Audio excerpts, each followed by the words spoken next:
آیت 37 سے شروع کرنا ہے۔ اعوذ باللہ من الشیطان الرجیم، بسم اللہ الرحمن الرحیم۔ فی بیوت اذن اللہ ان ترفع ویذکر فیہا اسمہ یسبح له فیہا بالغدو والآصال رجال لا تلہیہم تجارة ولا بيع عن ذكر الله وإقام الصلاة وإيتاء الزكاة يخافون يوما تتقلب فيه القلوب والأبصار ليجزيهم الله أحسن ما عملوا ويزيدهم من فضله والله يرزق من يشاء بغير حساب والذين كفروا أعمالهم كسراب بقية يحسبه الظمآن ماء حتى إذا جاءه لم يجده شيئا ووجد الله عنده فوفاه حسابه واللہ سریع الحساب۔ او کظلمات فی بحر اللجی یغشاہ موج من فوقہ سحاب ظلمات بعضها فوق بعض اذا اخرج یدہ لم یکد یراہا ومن لم يجعل الله له نورا فما له من نور ألم تر أن الله يسبح له من في السماوات والأرض والطير صافات كل قد علم صلاته وتسبيحه واللہ علیم بما یفعلون وللہ ملک السماوات والارض وإلی اللہ المصیر ألم تر أن اللہ یزجی سحابا ثم یؤلف بینہ ثم یجعلہ رکاما فتری الودق یخرج من خلالہ وينزل من السماء من جبال فيها من برد فيصيب به من يشاء ويصرفه عن من يشاء يكاد سنا برقه يذهب بالأبصار يقلب الله الليل والنهار إن في ذلك لعبرة لأولي الأبصار والله خلق كل دابة من ماء فمنهم من يمشي على بطنه ومنهم من يمشي على رجلين ومنهم من يمشي على أربع يخلق الله ما يشاء إن الله على كل شيء قدير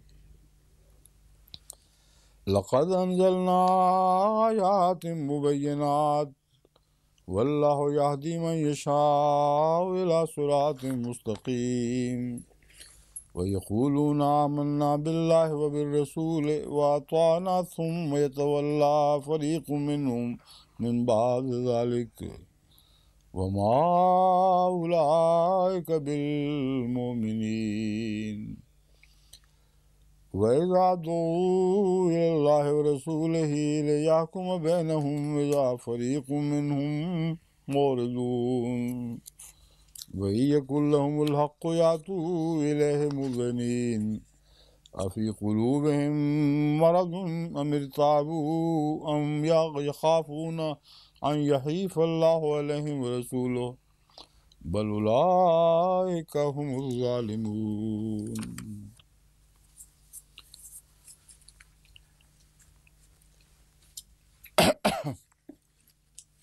فی بیوت اذن اللہ ان ترفع ویذکر فیہا اسمہ، ان گھروں میں اذن اللہ ان ترفع جن کے متعلق اللہ نے اذن دیا ہے کہ وہ بلند کیے جائیں، وَيُذْكَرُ فِيهَا اسْمُهُ، اور اس میں ان میں اللہ کا نام بلند کیا جائے، پڑھا جائے، بار بار یاد کیا جائے. يُسَبِّحُ لَهُ فِيهَا بِالْغُدُوِّ وَالْآصَالِ، يُسَبِّحُ لَهُ فِيهَا، وہ اس میں اللہ کے لیے تسبیح کرتے ہیں، بالغدو والآصال، شام کو بھی اور صبح کو بھی. صبح بھی غدو، پہلے غدو ہے، صبح بھی اور شام کو بھی، یعنی صبح و شام وہاں اللہ تعالیٰ کی تسبیح کرتے ہیں. رجال، یعنی یہ دوسری آیت شروع ہو جائے گی. پہلے یہ دیکھنا ہے کہ فی بیوتن اذن اللہ سے مراد کیا چیز ہے جو ان گھروں میں ہے. اس سے پہلے جو آیت گزری ہے سورہ نور کی، کون سی ہے وہ؟ ہاں، وہ کون سی آیت نمبر پوچھ رہا ہوں، وہ تو مجھے پتہ کون سی ہے. 36 ہے نا.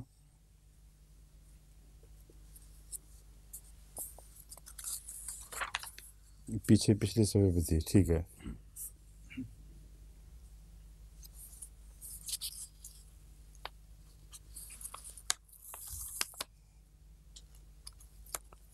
کمشکات فیہا مصباح والا، ہاں والی.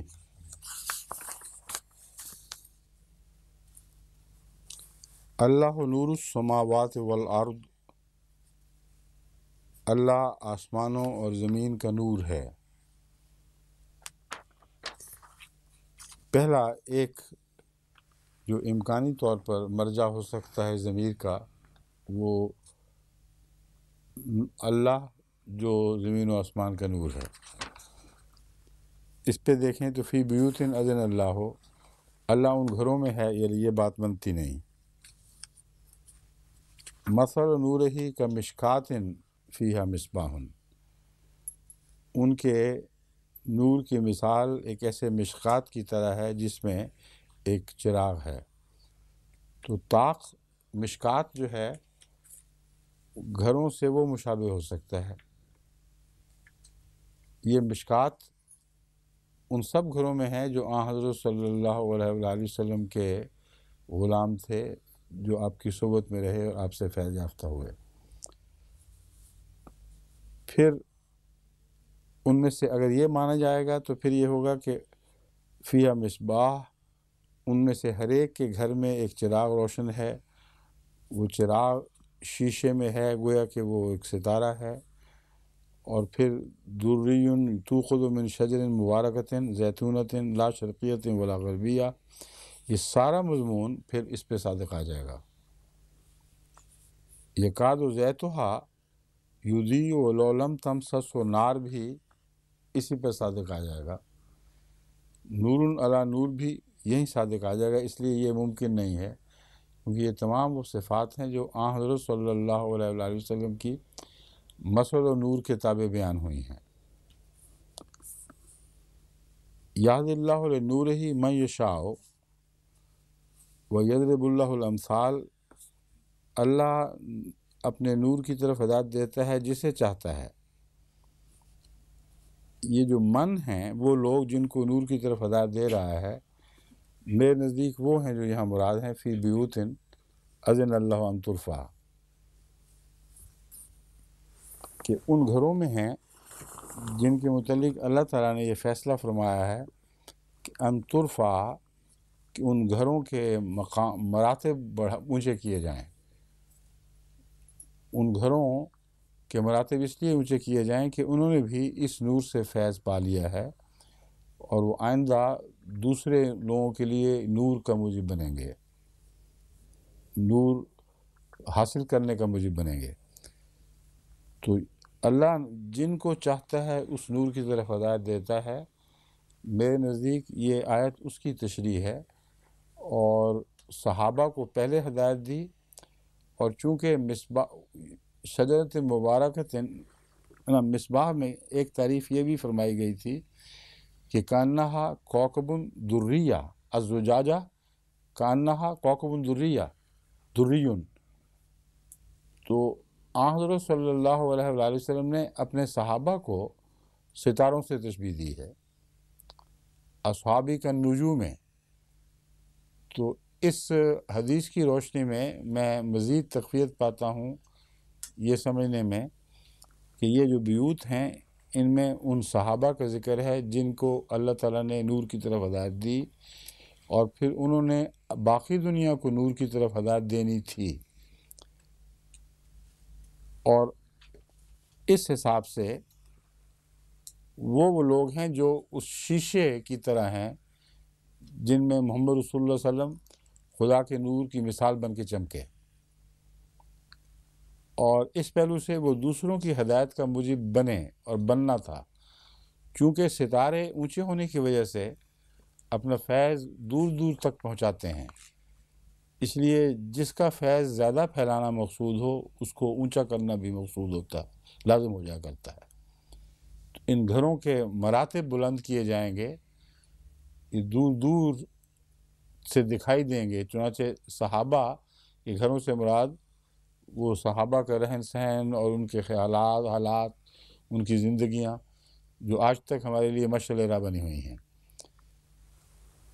وَيُذْكَرَ فِيهَا اسْمُهُ، اور ان گھروں میں جن کا ذکر ہے کہ ان کے ذکر بلند کیے جائیں گے ان میں اللہ کا ذکر بہت پڑھا جاتا ہے. يُسَبِّحُ لَهُ فِيهَا بِالْغُدُوِّ وَالْآصَالِ، جو لوگ بھی ان میں رہتے ہیں یسبح لہ فیہا، ان گھروں میں وہ اللہ کی تسبیح بہت کرتے ہیں، بالغدو والآصال، صبح بھی اور شام بھی. یہ ہیں کون لوگ؟ اب ہے رجال لا تلہیہم تجارت. پس حضرت صلی اللہ علیہ وآلہ وسلم کے نور علی نور ذکر کے بعد بڑے ہی حیرت انگیز طریق پر اور بڑی لطافت کے ساتھ مضمون کو پھیرتے ہوئے صحابہ میں داخل کیا گیا، اور پھر صحابہ کی تعریف شروع ہو گئی. رجال لا تلہیہم تجارت، یہ وہ مرد ہیں جن کو کوئی تجارت غافل نہیں کرتی، ولا بیع، اور نہ کوئی بیع یعنی خرید. تجارت میں خرید فروخت شامل ہو جاتی ہے، لیکن بیع کا مضمون خصوصیت کے ساتھ چیز خریدنے کے لیے استعمال ہوگا یا بیچنے کے لیے؟ بیچنے کے لیے. ہاں، بیع تو بیچنے کو کہتے ہیں نا. تو اس لیے یہ مجھے ابھی تک یہ بات پوری کھلی نہیں، اس لیے میں پوچھ رہا ہوں آپ سے. رجال لا تلہیہم تجارت ولا بیع، تجارت نہ بیع.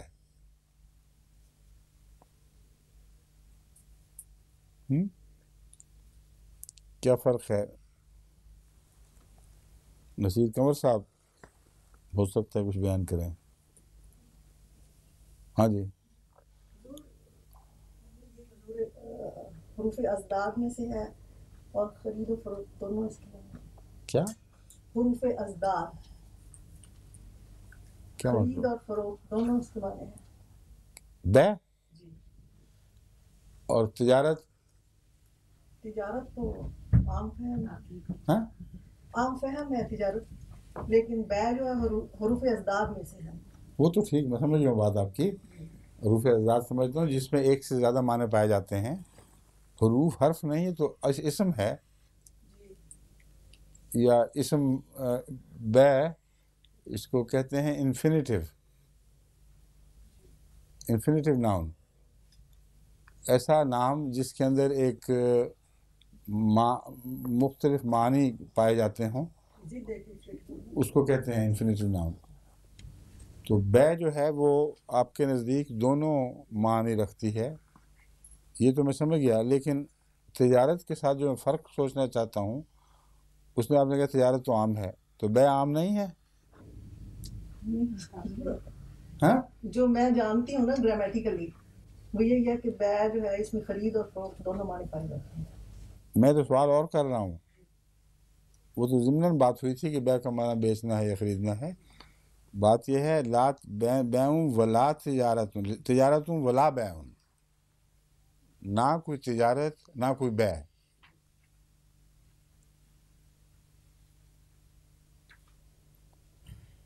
میرے نزدیک تو اگر یہ جو تکرار ہے کوئی خصوصی پیغام رکھتی ہے تو صحابہ کی سورہ جمعہ کی ان آیات میں مذکور مضمون سے بریت کر رہی ہے،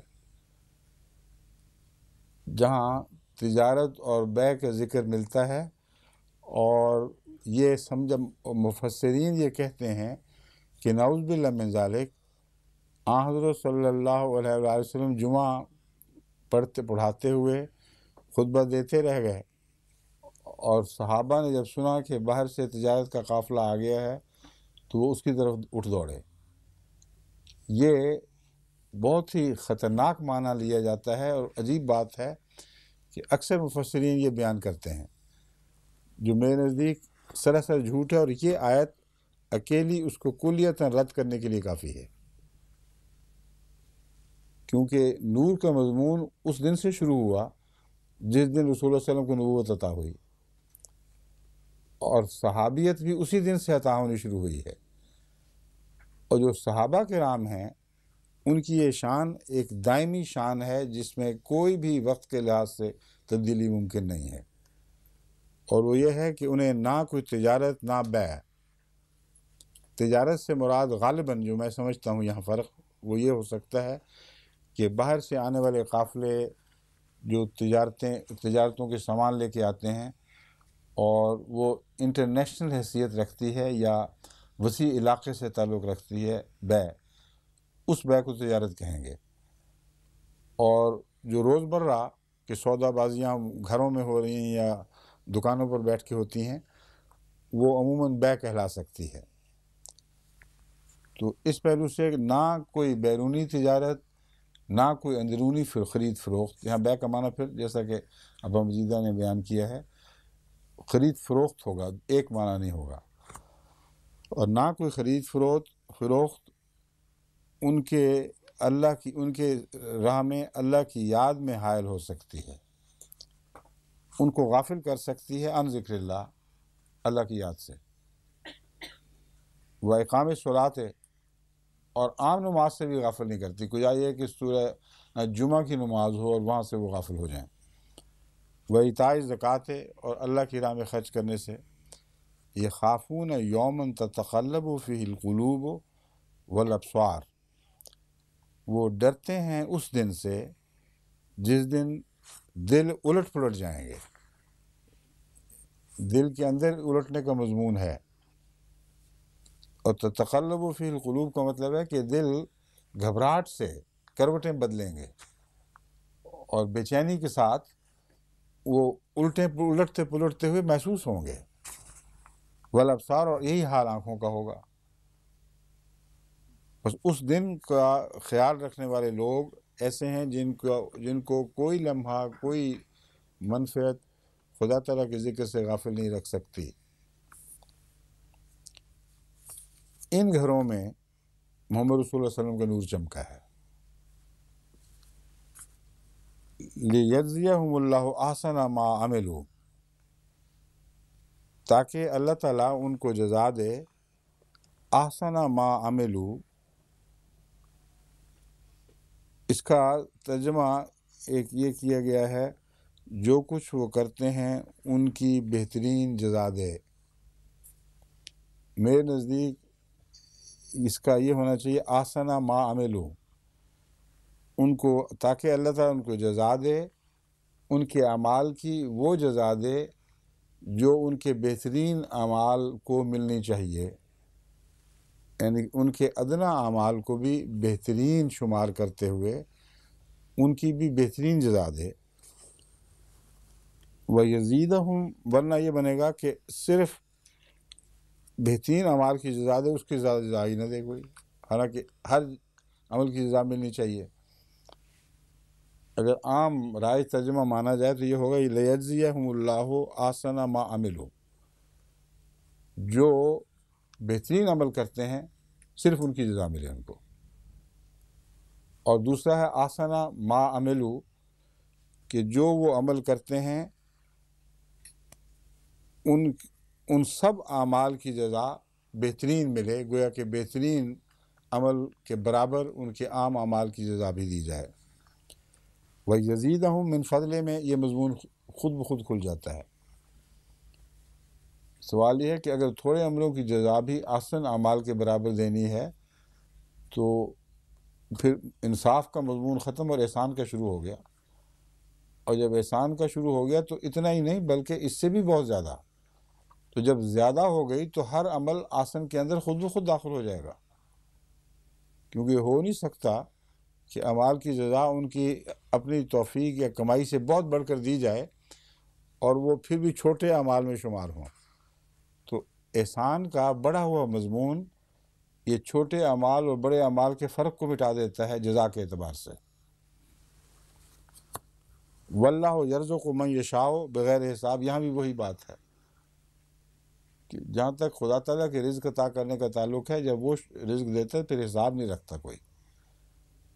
بس تمہیں حساب میں نہ پڑ جانا کہ چھوٹے اعمال کی زیادہ کو مل گئی، بڑوں کی اس کے برابر کیوں ہو گئی۔ خدا نے جب فیصلہ کیا ہو کہ زیادہ دینا ہے تو پھر حساب کتاب نہیں رکھا جاتا، پھر بے حساب عطا کیا کرتا ہے۔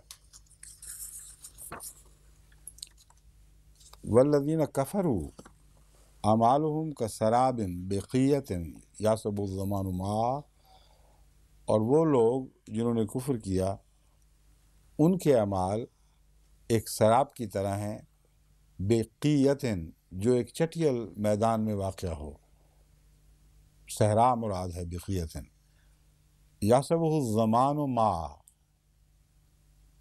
پیاسا اسے پانی شمار کرتا ہے، حتیٰ اذا جاءہ لم یجدہ شیئا، یہاں تک کہ جب وہ اس کے پاس پہنچتا ہے، یعنی اس مقام پر پہنچتا ہے جسے وہ پانی شمار کرتا ہے،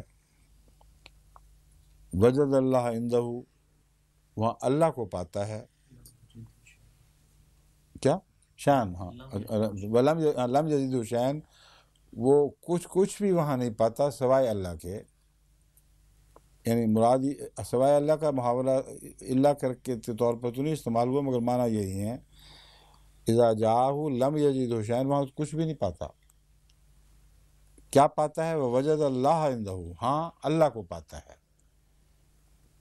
اس کے پاس فوفاہ حسابہ، وہ اسے اس کا پورا حساب چکا دیتا ہے، جو کچھ بھی اس نے کمایا ہو اس کا پورا بدلہ دیتا ہے۔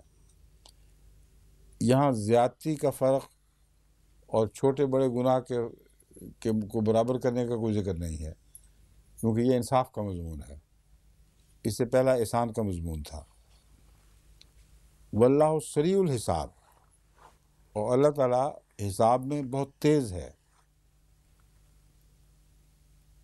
تیز کے متعلق میں نے پہلے بھی بیان کیا تھا، یہ مراد نہیں کہ اتنا لمبا سفر کر کے جو پہنچے گا تو اس سارے عرصے میں خدا کا حساب کرنا سریع حساب ہے۔ سریع الحساب کا مطلب یہ ہے کہ اللہ تعالیٰ ہر چیز کا ساتھ ساتھ حساب کرتا ہے، اور اس کو اس لیے وہاں پہنچ کر کوئی دیر نہیں لگے گی حساب کرنے میں۔ جب جزا کا وقت آتا ہے تو پہلے سے سارے کھاتے تیار ہوتے ہیں، سارے حساب مکمل ہو چکے ہوتے ہیں، کیونکہ خدا تعالیٰ کو حساب کرنے میں دیر نہیں لگتی۔ اس لیے سریع حساب کا یہ مطلب نہیں ہے کہ جلدی بدلہ دیتا ہے۔ میں اس لیے کہہ رہا ہوں کہ بعض تراجم سے یہ تاثر پڑتا ہے کہ اللہ تعالیٰ بدلہ دینے میں تیز ہے۔ سریع حساب میں بدلہ دینے میں تیز مراد نہیں ہے، بلکہ حساب کتاب رکھنے میں اتنا مستعد ہے کہ اس میں وقت ہی کوئی نہیں لگتا۔ اس لیے جب انسان کسی کوئی مزدور کہیں جاتا ہے تو وہاں لوگ ویسے کھاتے کھولتے ہیں، اچھا بھی تم نے اتنی دیر کام کیا، اتنا کام کیا، اتنا پیسہ بنتا ہے، یہ حساب کرنے کی ضرورت نہیں پڑے گی۔ وہاں پتہ ہے خدا تعالیٰ کو کیا اس نے کمایا اور کیا کھویا۔ ایک یہ مثال ہے ان کی جو انکار کرتے ہیں جو کافر ہوئے۔ دوسری مثال ہے او کظلمات فی بحر اللجی، نور کے مقابل پر ایک اندھیرے کی مثال ہے، لیکن اندھیرے کی مثال دینے سے پہلے اللہ تعالیٰ نے ایک جھوٹے نور کی مثال دے دی جو وہمہ ہے، حقیقت میں کچھ نہیں۔ ایک نور ہے جو آن حضرت صلی اللہ علیہ وسلم نے پایا اور وہ آگے تقسیم بھی ہوا اور سارے فیض پا کے ہمیشہ کے لیے دکھائی دینے لگے، اور کوئی فرضی بات نہ رہی، اتنی کھلی بدیہی حقیقت بن گئی کہ جگہ جگہ اس کے نشان دکھائی دینے لگے۔ ایک وہ نور ہے جو انسان جو دیکھ رہا ہے خود اس کو بھی وہاں نہیں ملتا۔ تو سراب کا تعلق نور اس کی شدت سے ہے۔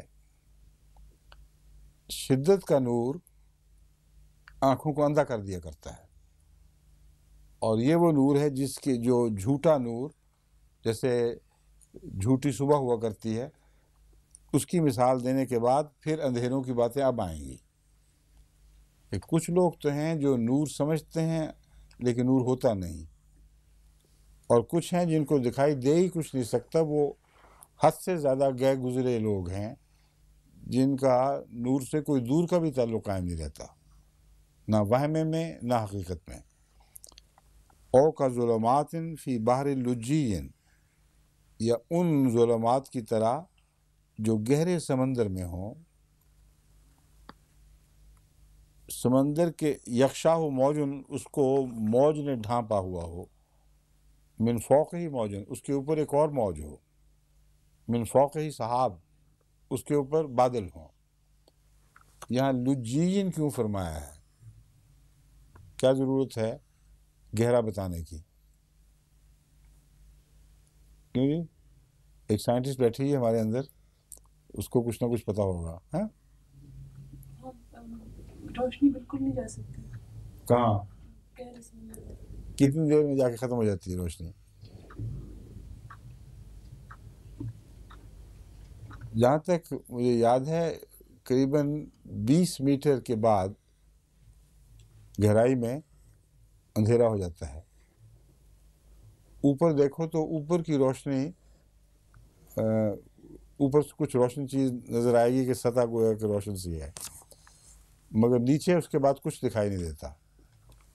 تو لجین میں یہ بتایا کہ وہ اتنا گہرے سمندر میں ہیں جہاں روشنی ویسے ہی نہیں پہنچ سکتی، کیونکہ پانی اس کو بالکل قطع کر دیتا ہے۔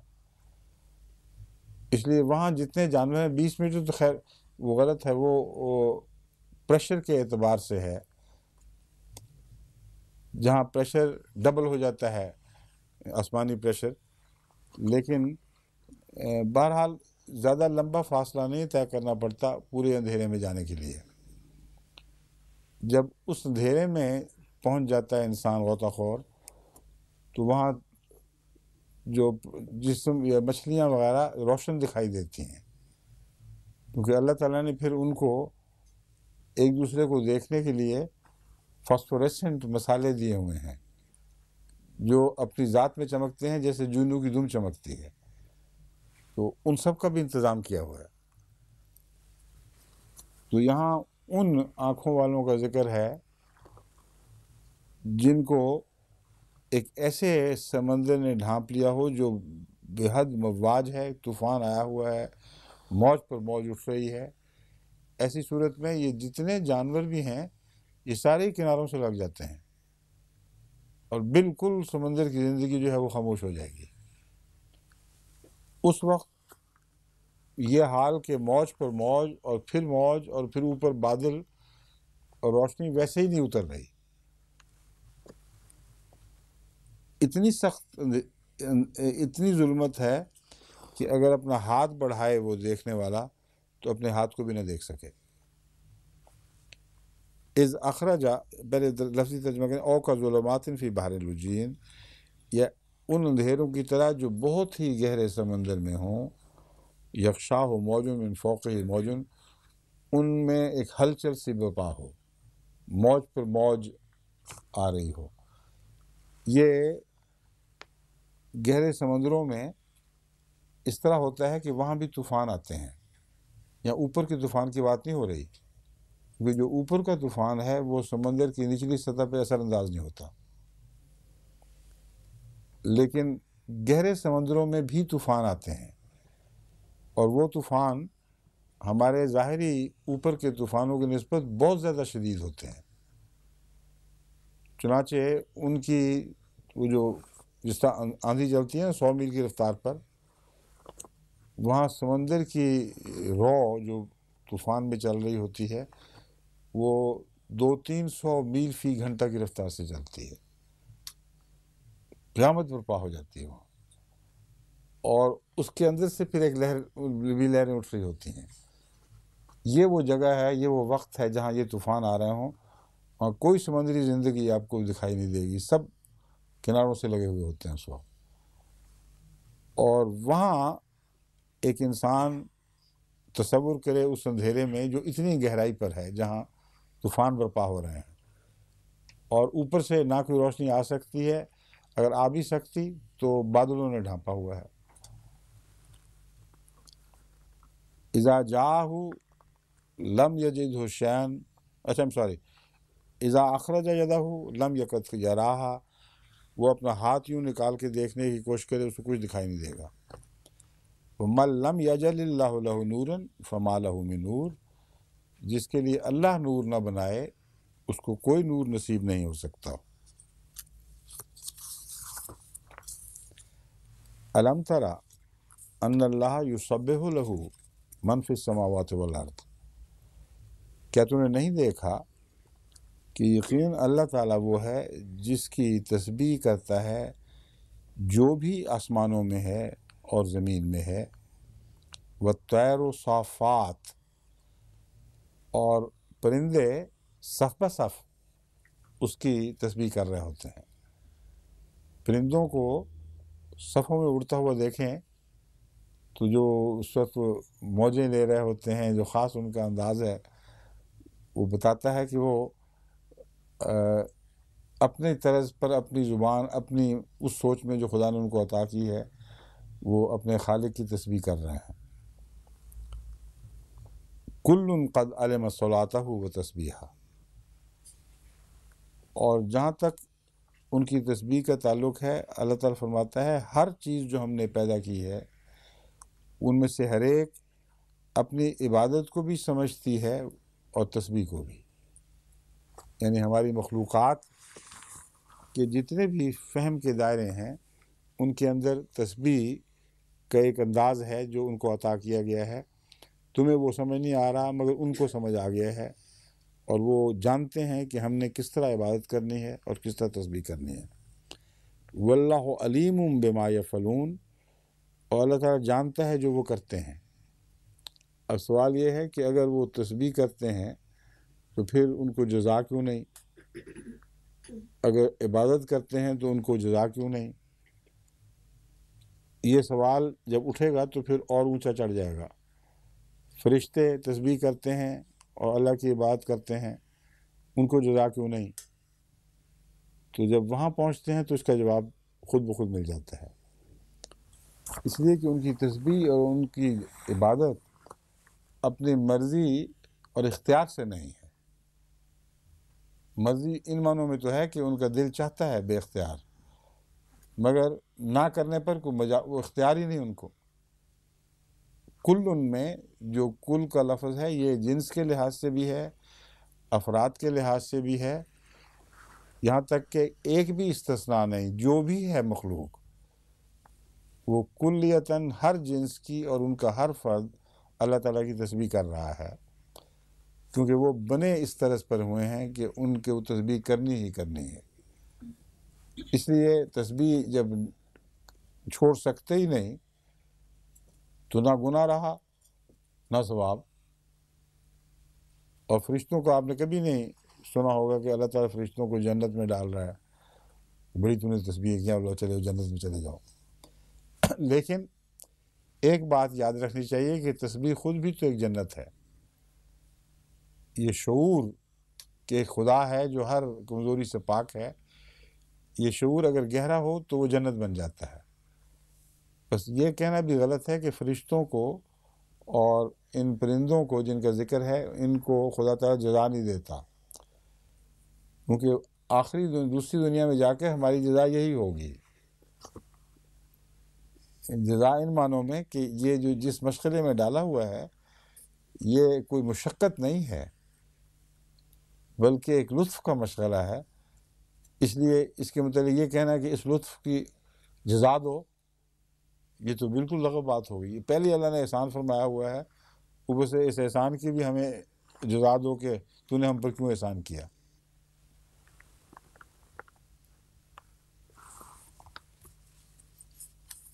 وَلِلَّهِ مُلْكُ السَّمَاوَاتِ وَالْأَرْضِ، اور زمین و آسمانوں اور زمین کی بادشاہت اللہ ہی کے لیے ہے.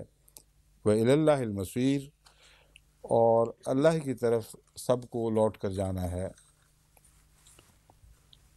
أَلَمْ تَرَ أَنَّ اللَّهَ يُزْجِي سَحَابًا ثُمَّ يُؤَلِّفُ بَيْنَهُ ثُمَّ يَجْعَلُهُ رُكَامًا، کیا تو نے نہیں دیکھا کہ اللہ تعالیٰ بادل کو چلاتا ہے. یہاں ایک بادل سے مراد ہے جنس بادل کی. اللہ تعالیٰ بادل کو چلاتا ہے، ثم یؤلف بینہ، پھر اس کے درمیان وہ فاصلہ کم کر دیتا ہے اور ان بادلوں کو کہ پھیلے ہوئے ذرات کو اکٹھا کر دیتا ہے. ثم یجعلہ رکاما، پھر ان کو تہ بتہ کر دیتا ہے. فترى الودق یخرج من خلالہ، پھر تو دیکھتا ہے کہ ان کے درمیان سے پھر پانی برستا ہے. جس کا مطلب یہ ہے کہ پھیلے ہوئے بخارات پانی بن ہی نہیں سکتے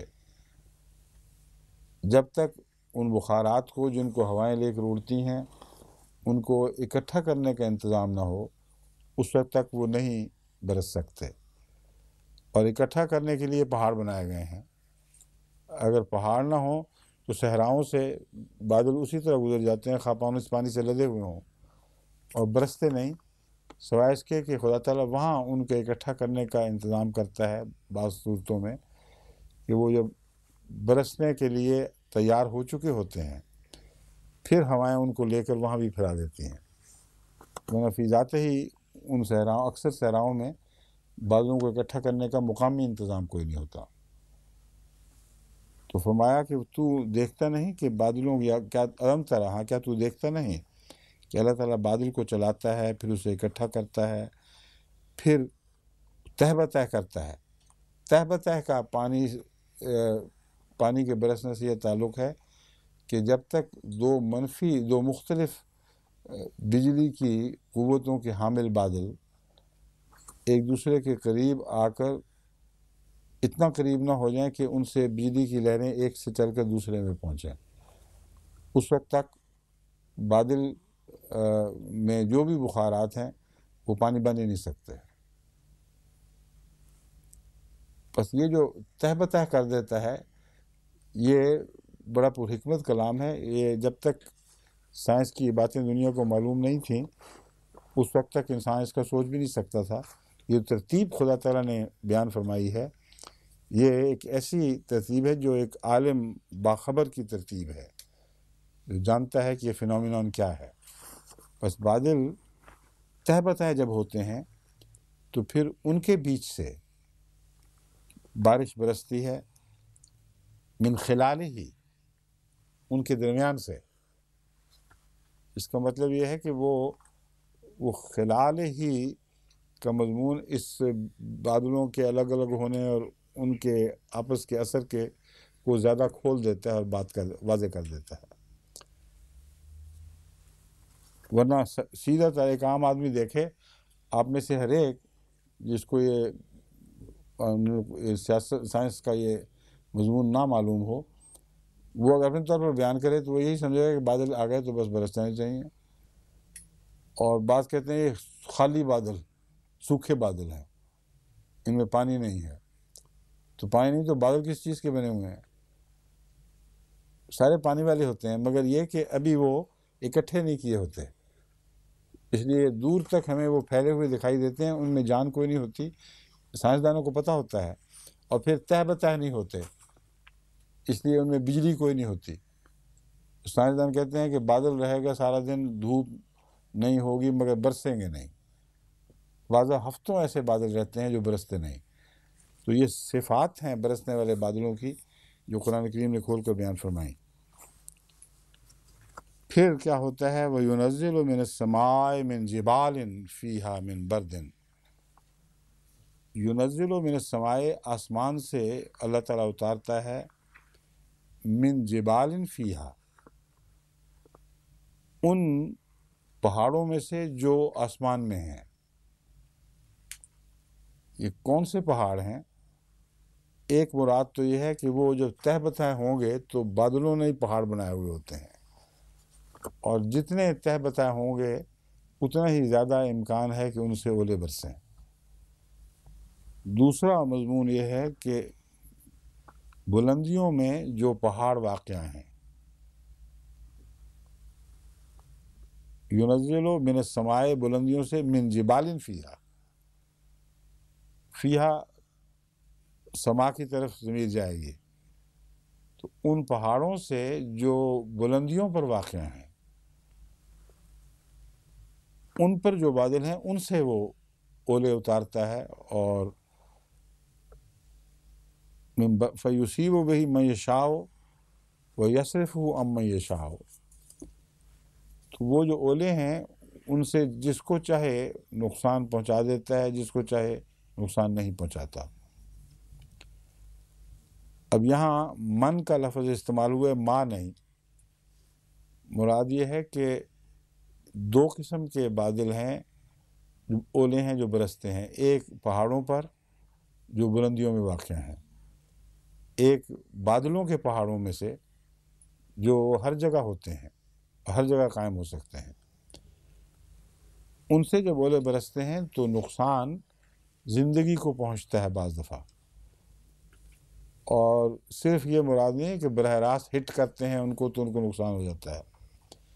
فصلوں کی فصلیں جب تباہ ہوتی ہیں تو نقصان اٹھانے والا من ہے، جو بھی ہے، جس کی بھی فصل ہے، اس کو جب چاہے خدا تعالیٰ ان اولوں کے ذریعے نقصان پہنچا دیتا ہے۔ وَيَصْرِفُ عَن مَّن يَشَاءُ، اور ان کے شر سے جس کو چاہے بچا لیتا ہے، وہ شر ان سے ٹال دیتا ہے۔ یکاد ثنا برقہ یذہب بالابصار، قریب ہے کہ اس کی روشنی چمک آنکھوں کو اندھا کر دے۔ تو وہ جو میں نے کہا تھا نا، سراب میں وہ جو چمک ہے وہ آنکھوں کے لیے فائدہ نہیں پہنچاتی آنکھوں کو، بلکہ نقصان پہنچاتی ہے، دھوکہ دینے والی ہے۔ تو بعض چمک کی قسمیں ایسی ہیں جو روشنی ہوتے ہوئے بھی دھوکے میں مبتلا کر دیتی ہیں، بعض ایسی ہیں جو اندھا ہی کر بیٹھتی ہیں، یعنی ایسی چمک ہوتی ہے کہ آنکھ دیکھنے کی صلاحیت بھی کھو بیٹھتی ہے۔ یہ چمک جو ہے وہ سورج میں ہے، اس لیے سورج کو خواہ گرہن بھی لگا ہو کبھی ننگی آنکھ سے نہ دیکھیں، کیونکہ اگر آپ دیکھیں گے تو لازماً نقصان پہنچ جائے گا، کیونکہ سورج کی چمک میں وہ شدت ہے جو آنکھوں کو اندھا کر سکتی ہے۔ اسی لیے جو عظیم لوگ ہیں جن کو خدا تعالیٰ روحانیت کا سورج کہتا ہے، ان کے لیے بھی ادب سکھایا ہے۔ ان کے حضور، رسول اللہ صلی اللہ علیہ وسلم کے حضور، نظر نیچی رکھو، اونچی آواز سے بات نہ کرو، کیونکہ اگر تم ایسا کرو گے تو تمہیں نقصان پہنچ سکتا ہے۔ صوفیاء نے اس مضمون کو اور طرح سمجھا، چنانچہ وہ کہتے ہیں کہ بعض بزرگ ہیں، ان کے سامنے جاؤ تو ان کی نظر جلا دے گی تمہیں۔ نظر کسی کی کوئی نہیں جلایا کرتی، اپنی نظر اگر بے باک ہو تو وہ جلاتی ہے اور جل جاتی ہے۔ تو اس لیے خدا تعالیٰ کے جو قریب ہیں محمد رسول اللہ صلی اللہ علیہ وسلم، جن کو سراج منیرہ فرمایا گیا ہے، ان کی ذات میں اگر تم نے کو غور کیا تاکہ نقص تلاش کرو تو تم اندھے ہو جاؤ گے، اور جتنے بھی ایسے بدبخت ہیں وہ سارے اندھے ہو گئے ہیں، ان کو پھر خوبیاں دکھائی نہیں دیتی، گویا سورج ہی غائب ہو گیا ان کی نظر سے۔ یقلب اللہ اللیل والنہار، اللہ تعالیٰ رات اور دن کو بھی الٹتا پلٹتا ہے۔ ان فی ذالک لعبرۃ لأولی الابصار، اور اس میں بصیرت والوں کے لیے ایک سبق ہے. عبرت سے مراد یہاں وہ سزا والی عبرت نہیں بلکہ غور اور فکر والی عبرت ہے. اب دیکھنا یہ ہے کہ یہ بادلوں کا ذکر اور ان کے برسنے کا ذکر اور پھر رات اور دن کے عدل بدلنے کا ذکر یہ اکٹھے کیوں ہو گئے؟ یہ اس لیے اکٹھے ہوئے ہیں کہ وہی چیز جو بادلوں کو اٹھانے اور ان کو چلانے کا موجب بنتی ہے وہی چیز رات اور دن کو بدلنے کا موجب بنتی ہے. یعنی زمین کی ساخت اور اس کا خم جو ایک سمت میں ہے، اس کا جو رجحان ایک طرف ہے، محور ایک طرف جھکا ہوا ہے، میری مراد ہے. یہ اگر نہ ہوتا تو یہ جو ہوائیں ہم جانتے ہیں، موسمی ہوائیں جو بادل لاتی اور پھر برساتی، یہ اس طرح چل ہی نہیں سکتی تھیں اور زندگی ناممکن ہو جاتی. اور ان کے اس خم ہی کی وجہ سے رات اور دن اور ان کے فرق، ان میں تقلیب واقع ہو گئی ہے. بس یہ نہیں فرمایا کہ رات اور دن کو اس وجہ سے پیدا کیا ہے. یقلب اللہ اللیل والنہار، یہاں لفظ تقلب اصل لفظ ہے جس پر غور ضروری ہے، کیونکہ جس زمین کے جھکاؤ کی وجہ سے بادل چلتے اور بارش بنتے ہیں وہی جھکاؤ ہے جو رات اور دن کے وقفوں میں فرق ڈالتا ہے اور ان کے اندر تبدیلیاں پیدا کرتا ہے. اور یہ بھی اللہ تعالیٰ کے بڑے احسانات میں سے ایک احسان ہے.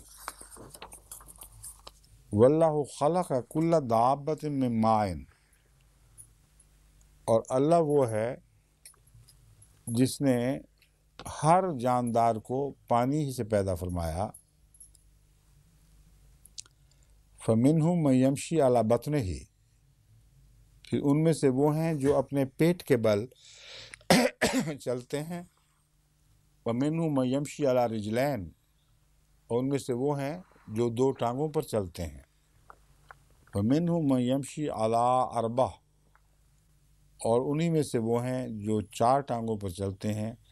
یخلق اللہ ما یشاء ان اللہ علی کل شیء قدیر، یقیناً اللہ تعالیٰ ہر چیز پر قادر ہے.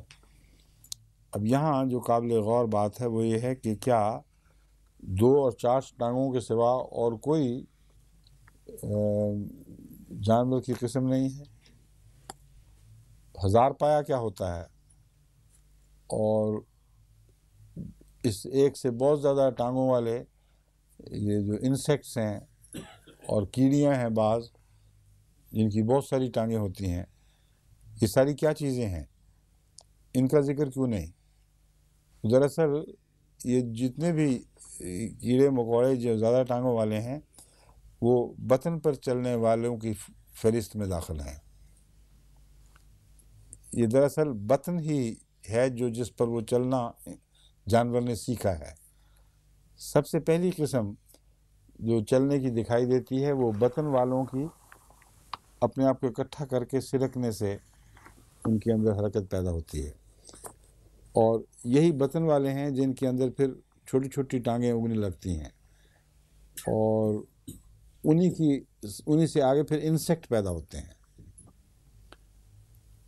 اور پھر دو ٹانگوں والے انسان، اور انسان کے علاوہ بھی بعض چیزیں ہیں جو دو ٹانگوں پہ چلتی ہیں.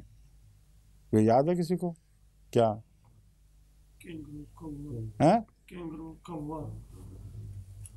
کوا، ہاں، اور پینگوئن، پینگوئن جی ہاں، بندر چلتا ہے دو ٹانگوں پر، لیکن پرندے بھی اکثر دو ٹانگوں پر ہی چلنے والے ہیں، چار ٹانگیں کوئی نہیں ہوتی ان کی. اور پینگوئن بھی چونکہ پرندوں کی ایک قسم ہے، اس کے پر معروف ہو چکے ہیں، اس لیے وہ بھی دو ٹانگوں پہ چلتی ہے. اور یہ وہ ساری چیزیں ہیں جو ترقی یافتہ شکلیں ہیں، اور انسان بھی انہی میں سے ہے. اور انسان میں بھی چونکہ بلند پروازی کا مضمون پایا جاتا ہے، اس میں بھی ایک صفت ہے طیور کی. تو اس کو بھی اللہ تعالیٰ نے 2 ٹانگوں پر چلنے والا بنایا، مگر وہ انسان جو اونچا نہیں اٹھ سکتے، جو اوپر دیکھ نہیں سکتے، ان کو فرمایا ہے یہ انعام ہیں، چوپائے ہیں، 4 ٹانگوں پر چلنے والے جو نیچے کی طرف دیکھتے ہیں۔ تو پہلے ذکر فرمایا پیٹ والوں کا، پھر 2 ٹانگوں والے کا جس کا تعلق پرندوں سے بھی ہے اور بعض سمندری جانوروں سے بھی، پھر فرمایا ذکر ان 4 ٹانگوں پر چلنے والوں کا۔ لیکن اگر کوئی یہ کہے کہ بطن میں صرف بطن مراد ہے، ٹانگیں مراد ہی نہیں، تو ان کا جواب اس آیت کا اگلا حصہ دیتا ہے، یخلق اللہ ما یشاء۔ یہ مثالیں ہیں چند، مگر خدا کی تخلیق میں تنوع کا تم احاطہ نہیں کر سکتے۔ یہ نہ سمجھنا کہ بس یہی کچھ ہے جو وہ اس نے بنایا ہے۔ اس لیے وہ اگر کسی کو یہ محسوس ہو کہ کھینچا تانی کر کے 2 سے یا 4 سے زیادہ ٹانگیں داخل کی جا رہی ہیں، تو اس کا جواب یہ آیت دیتی ہے، یخلق اللہ ما یشاء، اللہ تعالیٰ جو چاہتا ہے پیدا کرتا ہے، یہیں تک محدود نہیں ہے۔ ان اللہ علی کل شیء قدیر، اللہ تعالیٰ ہر چیز پر قدرت رکھتا ہے، قادر ہے اس بات پر کہ جو چاہے پیدا کر سکے۔ لقد انزلنا آیات مبینات، اور یقیناً ہم نے اتاری ہیں ایسی آیات جو دوسرے مضامین پر روشنی ڈالنے والی اور کھول کھول کر باتوں کو بیان کرنے والی ہیں۔ یہ جو نور کا مضمون چلا ہے جب سے، وہاں بینات سے زیادہ مبینات کی بات شروع ہو گئی ہے، اور یہ اتفاقاً نہیں ہے، اس لیے کہ روشنی دوسری چیزوں کو کھولتی ہے۔ روشن چیز خود نظر آتی ہے مگر دوسری چیزوں کو نہیں کھولتی۔ تو مبینات کہہ کے بار بار اللہ تعالیٰ توجہ دلا رہا ہے کہ جتنی ہم باتیں بیان کر رہے ہیں ان پر غور کرو گے تمہیں اور بہت سے حقائق دکھائی دینے لگیں گے۔ واللہ یہدی من یشاء الی صراط مستقیم، وہی نور والا مضمون کہ اللہ جسے چاہے نور کی طرف ہدایت دیتا ہے۔ اب فرمایا جسے چاہے صراط مستقیم کی طرف ہدایت دیتا ہے۔ وَيَقُولُونَ آمَنَّا بِاللَّهِ وَبِالرَّسُولِ وَأَطَعْنَا ثُمَّ يَتَوَلَّى فَرِيقٌ مِّنْهُمْ مِّن بَعْدِ ذَلِكَ وَمَا أُولَٰئِكَ بِالْمُؤْمِنِينَ، اور لوگ یہ کہتے ہیں، یہ کہیں گے کہ ہم اللہ پر ایمان لے آئے اور رسول پر ایمان لے آئے، وَأَطَعْنَا، اور ہم نے اطاعت کی، ثُمَّ يَتَوَلَّى فَرِيقٌ مِّنْهُمْ، پھر اس کے باوجود ان میں سے ایک فریق ایسا بھی ہوگا جو اس بات سے پھر جاتا ہے، بدل لیتا ہے اپنی بات کو۔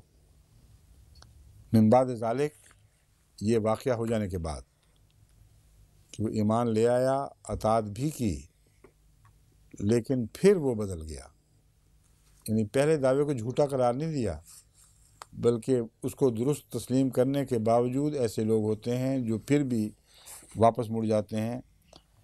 وما اولئک بالمؤمنین، یہ وہ لوگ ہیں جو کبھی ایمان نہیں لائیں گے، ایمان لانے والے ہیں ہی، ایمان لانے والی شکلیں ہی نہیں ہیں ان کی۔ وما اولئک بالمؤمنین، ان کا جو ایمان کا زمانہ تھا اس پہ بھی غور کرو تو اس میں در حقیقت ایمان پورا نہیں تھا، کچھ کمزوریاں واقع تھیں جو بعد میں ننگی ہو گئیں، اور اس کماش کے لوگ ایمان لایا ہی نہیں کرتے۔ وَإِذَا دُعُوا إِلَى اللَّهِ وَرَسُولِهِ لِيَحْكُمَ بَيْنَهُمْ إِذَا فَرِيقٌ مِّنْهُمْ مُعْرِضُونَ، اور جب ان کو بلایا جاتا ہے اللہ اور اس کے رسول کی طرف، لِيَحْكُمَ بَيْنَهُمْ، تاکہ وہ ان کے درمیان فیصلہ کرے، اذا فریق منہم مورزون، تو مان ان میں سے ایک فریق جو ہے وہ اعراض کرنے لگتا ہے۔ یہ جو حالت ہے یہ تولا کے بعد کی نہیں ہے، وما ہم بالمؤمنین کی پہچان ہے ان کی۔ کون لوگ ہیں جو پھر جایا کرتے ہیں؟ جب تک ان پر آزمائش نہ پڑے، جب تک وہ ان کے اوپر اللہ اور رسول کا فیصلہ نافذ نہ کیا جائے اس وقت تک یہ دکھائی نہیں دیتے. جب فیصلہ نافذ ہونے کا وقت ہے پھر یہ پھر جاتے ہیں. اور یہاں ایک اور امر یہ قابل توجہ ہے، الی اللہ و رسول ہی کے ساتھ لیحکم بینہم فرمایا گیا ہے، لیحکما بینہم نہیں فرمایا. دو ذکر ہیں، اللہ اور اس کا رسول اکٹھے، تو ذکر فرمایا ہے ایک. اس میں ایک معنی تو یہ ہے جو اعلیٰ درجے کے معنی ہیں کہ رسول کا فیصلہ اللہ کے فیصلے سے علاوہ نہیں ہوتا. یہ ہو ہی نہیں سکتا کہ رسول کا فیصلہ اللہ سے الگ ہو، اس لیے گویا رسول کا فیصلہ اللہ کا فیصلہ بھی ہے، اس لیے ایک ضمیر پھیری گئی ہے تاکہ رسول فیصلہ کرے تم دونوں کے تمہارے درمیان. دوسرا یہ کہ اللہ تعالیٰ براہ راست تو ان کو بلاتا ہی نہیں، اللہ کے نام پر بلائے جاتے ہیں، یہ مراد ہوگی، اور رسول کے حوالے سے بلائے جاتے ہیں. اس کا ترجمہ پھر یوں بنے گا کہ جب یہ لوگ اللہ کے نام پر رسول کی طرف سے بلائے جاتے ہیں تاکہ وہ رسول ان کے درمیان فیصلہ کرے،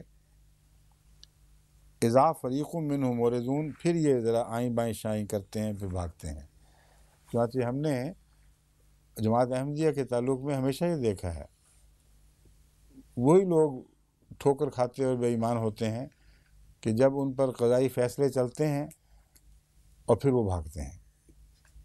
یہاں رسول اللہ صلی اللہ علیہ وآلہ وسلم اور اللہ کے فیصلوں کو اکٹھا کرنے سے یہ تیسرا ایک معنی پیدا ہوتا ہے کہ رسول اللہ صلی اللہ علیہ وسلم کی وفات کے بعد یہ مضمون بند نہیں ہوگا بلکہ جاری رہے گا.